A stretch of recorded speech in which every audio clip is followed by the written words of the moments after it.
March 13, 2014. Pavel Durov stares at the government ultimatum on his desk. It requests to hand over protesters' data. The 29-year-old knows what this means. Those protesters will disappear. He picks up his phone and posts the secret FSB demand online. 200,000 shares in 60 seconds. Within minutes, unmarked cars surround his building. His board votes to fire him. Armed security escorts him out. Durov just triggered the biggest middle finger to government surveillance in history. He'll lose his $300 million company, flee Russia with one backpack, get arrested by France, banned by 17 nations, and hunted by the FSB, CIA, and Interpol. And still build an app so untouchable that when Russia spent $18 million trying to block it, they accidentally broke their own internet instead. Today, 1 billion people use his creation to speak freely. Every government on Earth wants him stopped. None can touch him. How did one programmer defeat every government? And what made him completely unstoppable? October 10, 2006. A skinny philosophy student at St. Petersburg State University stays awake for his fourth straight night. Pavel Durov, 22, hammers code into existence from a borrowed laptop in his dormitory. While Mark Zuckerberg conquers American colleges, Durov sees opportunity in the East. Russia has 40 million internet users. None have a social network that actually works. At 4:47 a.m., vKontakte goes live. His first user is Pavel. The second user is his brother Nikolai, the math genius who will become his only trusted partner. By sunrise, 1,000 students have signed up. By winter, it's 10,000. Durov drops out of university 3 credits shy of graduation. The degree can wait, but the internet can't. vKontakte spreads like digital wildfire through Russian universities. A clean design because Durov personally rejects any feature that takes more than 2 clicks. No ads for the first 2 years since growth beats profit. Free music streaming when iTunes charges 99 cents, doing copyright holders scream while users celebrate. By 2008, VK hits 20 million users. Mail.ru, Russia's internet giant, offers $50 million for the company. Durov doesn't even respond to the email. By 2011, 100 million Russians live on VK. Durov, now 27, is worth $260 million. He wears the same black t-shirt every day, drives a black Mercedes, and lives in a black furnished apartment. Journalists call him Russia's Zuckerberg. He corrects them. Zuckerberg is America's Durov. Then come the protests, and everything changes. December 10, 2011, Moscow erupts. 300,000 Russians flood the streets, furious over rigged parliamentary elections. They organize everything through vKontakte groups. Fair Elections page has 400,000 members. We Were at Bolotnaya Square has 250,000 members. Opposition leader Alexei Navalny's personal page has 750,000 followers and climbing. The Kremlin panics, and an FSB colonel calls Durov directly, not his office, his personal cell. Close the protest groups. Durov hangs up. The colonel calls back. This is not a request. Durov blocks the number. December 24th, the FSB arrives in person. 3 agents without warrant, very polite. They explain the situation carefully. Protesters are using VK to coordinate. This threatens stability. Stability matters more than some websites. Durov records the conversation on his phone. That night, he posts the audio online. vKontakte will never become a tool of political censorship, he writes. The post gets 1 million likes, but likes don't stop what comes next. Why didn't Durov see the trap closing? How much money did the Kremlin spend to steal his company? May 16, 2012.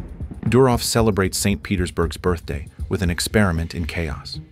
He folds 5,000 ruble notes, about $150 each, into paper airplanes, launches them from VK's office window. The cash planes spiral down to the street, where hundreds of pedestrians suddenly realize money is literally falling from the sky. Then the chaos erupts. A grandmother tackles a businessman. Students form human pyramids to catch bills mid-air. All this while police arrive to find Durov calmly folding more planes. Within minutes, the street looks like a riot. Durov stops the experiment, having thrown away $2,000 in 2 minutes. "I wanted to see if money really makes people happy," he tells reporters. It doesn't. It makes them animals. The stunt goes viral globally. The millionaire who threw cash from windows. Russian state media calls him reckless and Western-influenced. The Security Council opens a file on Pavel Durov with the classification person of interest, and they're about to upgrade him to active threat. Meanwhile, Durov sleeps, and vContacte's ownership shifts like sand. Mail.ru Group, controlled by billionaire Alisher Usmanov, Putin's close ally, now owns 52% of VK through a web of shell companies. Durov wakes up to discover he's lost majority control of his own company. The boardroom coup took 6 months to execute, involved 14 different funds, and cost $1.47 billion. But they didn't buy VK for profit. They bought it for power. The trap has snapped shut. Durov just doesn't know it yet. December 13th, 2013. An FSB directive marked Urgent Eyes Only arrives at VK headquarters. Ukraine is burning. Euromaidan protesters have seized Independence Square in Kyiv, demanding their president abandon Russia for Europe. The FSB wants names. Specifically, they want personal data on 39 Ukrainian vContact users organizing supply chains for the protests. Phone numbers, home addresses, private messages, and even IP logs. This is a matter of state security, the letter states. Compliance is not optional. Durov reads it twice. These aren't terrorists. They're kids posting about delivering sandwiches to protesters. One is a 19-year-old medical student organizing first aid tents. Another runs a Facebook page translating Ukrainian news to Russian. Hand over this data, and they'll disappear into basement interrogation rooms. Durov opens his laptop, screenshots the FSB letter, and posts it on his VK wall with 2 words: Russian law doesn't apply to Ukrainian citizens. 3 hours later, his lawyer calls, delete that post immediately. Why? Because the FSB is driving to your apartment right now. Durov doesn't delete the post. Instead, he tweets a photo of a dog wearing a hoodie with the caption, "This is our official response to all state requests for user data." The image, soon known as Durov's dog, becomes a meme across Russian internet. Users flood VK with dog pictures. The FSB is not amused. That night, Durov notices a black BMW following his Mercedes through St. Petersburg. He takes 4 random turns. The BMW takes 4 random turns. He stops at a red light, walks back and knocks on the BMW's window. 2 men in suits stare straight ahead, pretending he doesn't exist. Durov takes a selfie with their car, posts it. "My new FSB friends seem shy." The BMW disappears into traffic, but the message has been delivered. We're watching. What Durov doesn't know is that while he's posting dog memes, his board of directors is meeting in secret. The topic, removing Pavel Durov as CEO. And the vote is unanimous. Who orchestrated Durov's downfall? Which oligarch would personally deliver the killing blow? April 1st, 2014. Durov arrives at VK headquarters to find his keycard deactivated. Security guards he's known for years won't make eye contact. The receptionist hands him an envelope. Inside, notification that the board has accepted his resignation. Durov never resigned. He takes the elevator to the 14th floor anyway. His office is already empty. Even his black furniture is gone. UCP funds Ivan Tavrin, the man who now controls VK, sits in Durov's chair. "Nothing personal, Pavel. You knew this would happen when you defied the FSB." Durov says nothing. Tavrin continues, "We've prepared a generous exit package. 12% stake buyout. $300 million. Sign here, disappear quietly, and nobody needs to discuss tax irregularities or extremism charges." Durov looks at the contract, then looks at Tavrin and picks up the pen, signs his name, then walks out of vContact forever. But here's what Tavrin doesn't know. Durov has been planning this moment for months. The 12 developers who matter, his core team, resigned yesterday. Their laptops are already in Cyprus. The code for something called Telegram is already compiled. Durov didn't lose.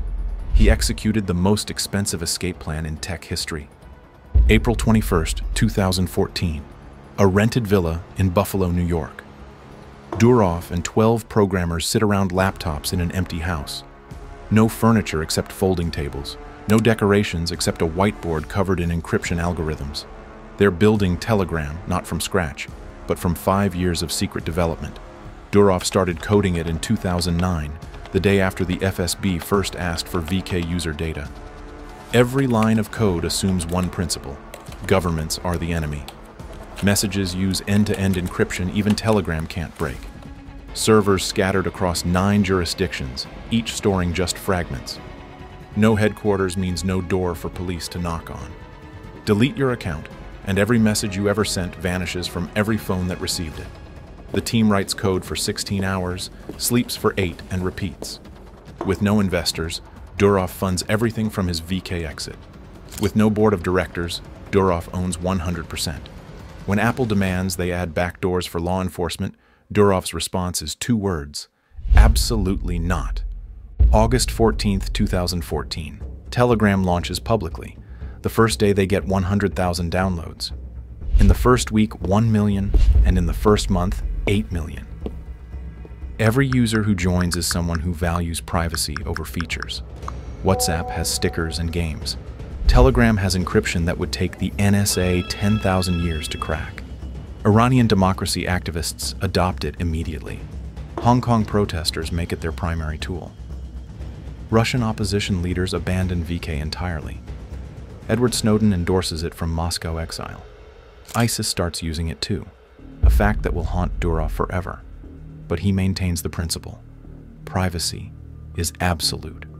You don't get to choose who deserves it. In just 4 months, Telegram hits 50 million users. Governments worldwide start asking the same question: how do we stop this? The answer comes from Russia first. On April 16, 2018, Moscow's Tagansky court rules Telegram must hand over encryption keys to the FSB. Judge Yulia Smolina takes exactly 18 minutes to deliver the verdict. Durov, watching via livestream from Dubai, posts a single message: privacy is not for sale. Russia responds by ordering every internet provider to block Telegram. Roskomnadzor, the state censor, publishes a list of 15.8 million IP addresses to block. That's not a typo. 15.8 million. Amazon Web Services goes down across Russia. Google services crash. Microsoft Azure stops working. Online banking fails. Russia has accidentally broken its own internet trying to stop one app. And Telegram still works perfectly. Durov has engineered something beautiful: digital jujitsu that turns censorship into self-destruction. What desperate move would Russia try next? How did Durov make Telegram literally unblockable? Within hours of the ban, Durov activates the contingency he's been planning for years. Telegram's servers start domain fronting, disguising traffic as harmless connections to Google or Amazon. When Russia blocks those IPs, Telegram instantly shifts to new ones. Block those, and it shifts again. It's like trying to stop water with a tennis racket. Russian programmers create 7,000 proxy servers overnight, offering free Telegram access. Durov sends them $3.7 million in Bitcoin as payment. Digital resistance deserves funding, he posts. The Kremlin has started a technological war against its own citizens, and it's losing badly. April 30th, 2018. Moscow. 5,000 Russians flood Sakharov Avenue carrying paper airplanes. Telegram's logo. Police expect violence. Instead, protesters silently launch their planes into the air. Thousands of white paper triangles float above Moscow like snow. A grandmother holds a sign: "My grandson taught me Telegram. The government can't." A student waves a banner: "You can ban our app, but not our voices." Police don't know what to do. How do you arrest someone for throwing paper? Durov, watching from Dubai, posts, "Thank you for the paper planes. Please pick them up afterward to keep Moscow clean." The protesters actually do. They clean up every piece of paper, leaving the square spotless. The government has lost the narrative. State TV, trying to spin the story, accidentally shows millions of Russians how to download VPNs to access Telegram. Usage goes up 40% that day. By 2020, the Russian government itself is using Telegram to broadcast COVID updates. The app they banned is now essential infrastructure. In June 2020, Russia officially lifts the ban, admitting total defeat. Durov has done the impossible. He's beaten Putin at his own game. But beating Russia was just practice. The real fight is about to begin. From 2018 to 2023, Durov becomes tech's most wanted man. Iran bans Telegram after protesters use it to organize. Durov's response is $10 million in proxy funding for Iranian users. Germany threatens to ban Telegram unless it censors extremist content. Durov's response is to remove 12 channels calling for assassinations, ignoring 200,000 other demands. India shuts down Telegram during Kashmir protests. Durov's response: creating emergency proxy servers activated within 6 hours. China blocks it completely. Brazil orders it suspended.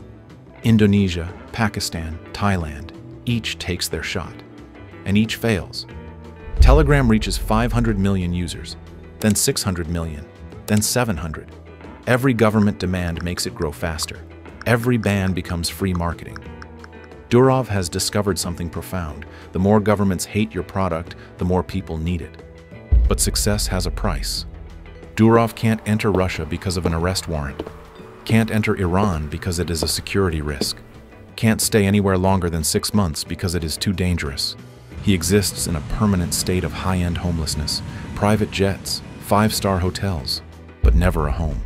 His core team spreads across Dubai, Singapore, Barcelona, never more than 4 programmers in one city. If police raid one office, Telegram keeps running from the others. Durov himself moves between France, UAE, and Caribbean islands. He has 5 passports but belongs nowhere. Dating? Relationships end when women realize he might disappear tomorrow. Friends? Everyone wants something from the billionaire in exile. The man who gave 1 billion people privacy has none himself. French intelligence knows what he eats for breakfast. Russian FSB tracks his flights. The CIA has a dedicated team monitoring Telegram. He's simultaneously untouchable and completely exposed. What price would he pay for defying the world? Which government would finally catch him? March 2024. Durov makes a mistake. He schedules a trip to France, believing his French passport grants immunity. He's wrong. French prosecutors have been building a case for 2 years. The charges: Telegram's encryption enables child exploitation, drug trafficking, money laundering, and terrorism planning. Not that Durov did these things, but that he allows them by refusing to moderate. It's a legal theory that would make every platform CEO a criminal. But France wants to set a precedent. They want to prove that even Pavel Durov must kneel to state power. August 24, 2024, 8:47 p.m., Le Bourget Airport, Paris. Durov's Gulfstream G650 descends through clouds toward runway 27. French tactical police wait in 3 unmarked vans. They've tracked this flight from Dubai for 14 hours. Durov, reading encryption papers in his seat, doesn't know he's flying into custody. The jet touches down, rolls to the private terminal. Engines wind down. The door opens and Durov appears. Black t-shirt, black jeans, same outfit he's worn for 15 years. He takes 3 steps down the stairs. Monsieur Durov? He turns. 6 officers surround him. You're under arrest. They don't read rights. They don't explain charges. They just handcuff the creator of the world's most secure messaging app with the same restraints used for common thieves. The Élysée Palace Detention Center, designed for terrorists, becomes Durov's home for 96 hours. Investigators ask the same questions hundreds of ways. Why won't you give us backdoor access? How many criminals use Telegram? Where are your servers? Durov gives the same answer hundreds of ways. Privacy is absolute. You don't get to choose who deserves it. On day 3, something extraordinary happens. Moscow, the government that exiled him, demands his release. France is destroying free speech. declares Foreign Ministry spokesperson Maria Zakharova. The same woman who called Durov a Western agent in 2014 now calls him a political prisoner. Russian hackers threaten French infrastructure unless Durov is freed. The irony is so thick, you could cut it with a keystroke. Edward Snowden tweets from Russian asylum, "The arrest of Durov is an assault on the basic human rights of speech and association. This is insane." Elon Musk posts, "POV, it's 2030 in Europe and you're being executed for liking a meme." The internet chooses sides, and surprisingly, it chooses Durov's. August 28, 2024, 6 p.m. After 96 hours, France releases Durov on €5 million bail. He can't leave the country. He must report to the police twice weekly. His passport, all 5 of them, confiscated. The man who ran from Russia to stay free is now trapped in France by democracy. Standing outside the courthouse, Durov looks older. 4 days aged him 4 years. But his first post on Telegram shows the old defiance. "Thanks for your support." Telegram's principles remain unchanged. Privacy is not negotiable. 1 hour later, Telegram gains 12 million new users. The French prosecution has achieved the opposite of its intent. Instead of weakening Telegram, they've made it a symbol. Every download is a vote against surveillance. Every new user is someone saying, "I choose privacy over safety." 1 year later, August 24, 2025, Durov breaks his silence about the arrest in devastating detail. In a Twitter thread that goes viral within minutes, he calls his detention legally and logically absurd, revealing that French police had ignored their own EU laws and proper legal procedures when demanding data from Telegram. "Ironically, I was arrested due to the French police's own mistake," he writes. "They could have learned the correct procedure simply by Googling it." He's still required to report to French police every 14 days, with no appeal date in sight. The only result of his arrest, he concludes, was huge damage to the image of France as a free country. The man they tried to silence has turned his prosecution into France's humiliation. Today, Telegram approaches 1 billion users. In Ukraine, soldiers share coordinates that save lives. In Russia, citizens read news that state TV won't show. In Iran, women organize resistance that authoritarians can't stop. In 1,000 cities in 100 languages, humans speak freely because one programmer refused to comply. Durov remains in Dubai mostly, sometimes Paris for court, occasionally nowhere at all. He owns no property, claims no nation, and trusts no government. At 40, he's worth $11 billion but lives like a fugitive. Because he is one. Not from justice, from injustice. Not from law, from lawlessness disguised as law. The man who defied every government started with just 12 programmers and a simple belief: privacy is not a privilege, it's a human right. You've just learned how one programmer told every government on Earth the same word: no. And if you want to see how another man fooled every government agency, make sure to watch the story of John McAfee, because it's crazy.